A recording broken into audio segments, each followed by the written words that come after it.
So obviously Josh Taylor's coming off a loss to Teofimo Lopez. So where does he go from here? One thing I think he should do is obviously just take a little bit of time off and just recover. That fight that he had against Teofimo Lopez was brutal, and he took a lot of hard shots, and especially towards the last round, he looked like he was going to get stopped. So from that perspective, he just needs to recover and just lick his wounds and just get himself back in some type of form. And I think it's undeniable now. He's been in loads of good hard fights at light welterweight. He became undisputed at light welterweight. He's now lost all of his titles at light welterweight. I think he's done as much as he possibly can at light welterweight. So I think it's time for him to move up to welterweight. Like, I'm not saying it's the main reason why, but recently he's not been looking as good. Like, let's be real, his last performance against Jack Catterall, a lot of people thought he lost, and this performance now is an official loss. So from that perspective, I think it's clear that there's a little bit of a decline going on here. Now, this decline, it could be to do with weight. Now I'm not saying it's the main reason. Obviously, Teofimo Lopez put on a wonderful performance, and he clearly won the fight decisively, and he clearly dominated. So we can't just say he lost because of the weight. That's complete nonsense. But I think it could be a contributing factor to the conversation. Like, one of the reasons why he lost the fight could be because of weight, like because he's killing himself to make this weight. So I think he's done everything he possibly could at light welterweight. So what he needs to do is he needs to move on. He needs to move up to welterweight, and I think he's got the size to do it. I mean, he's 5'10". He's big for light welterweight.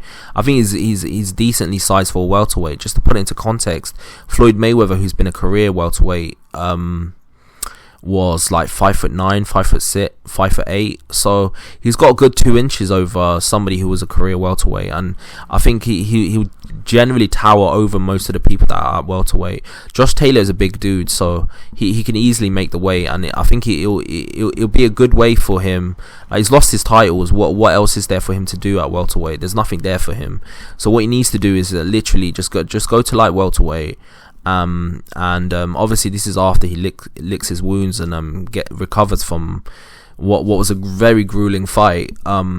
I think he should go up to welterweight, and I think there's very interesting fights there for him. Very interesting fights. So from that perspective, I think it's clear that he just needs to go up to welterweight. Just go up to welterweight, and he can fight the best people in that division, and he can have a fresh start as well.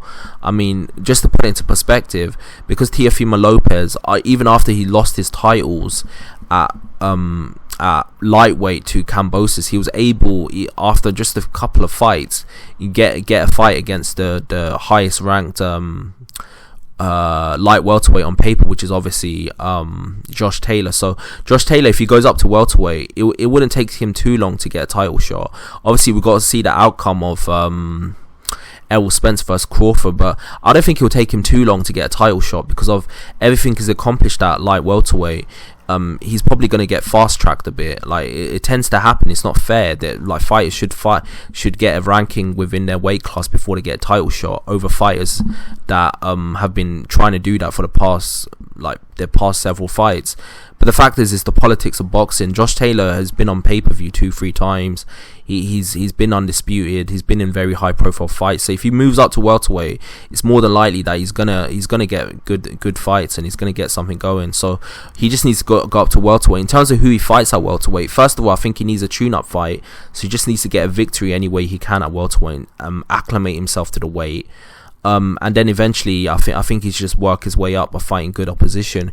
If he can beat the likes of like a Stanios, a Virgil Ortiz, or like dare I say a Jerome Ennis, that would foray him and give him a title shot immediately, I think, because they're very high profile names. If he can manage to get a win over one of them names, obviously after 3-4 fights at welterweight, after he establishes his name, he can get in there against very good opposition. So tell me what you think below. What do you think Josh Taylor should do? Do you think he should stay at light welterweight where he's killing himself to make the weight, or do you think he should move up? I I think he should move up. I think he's done everything he possibly could at light welterweight.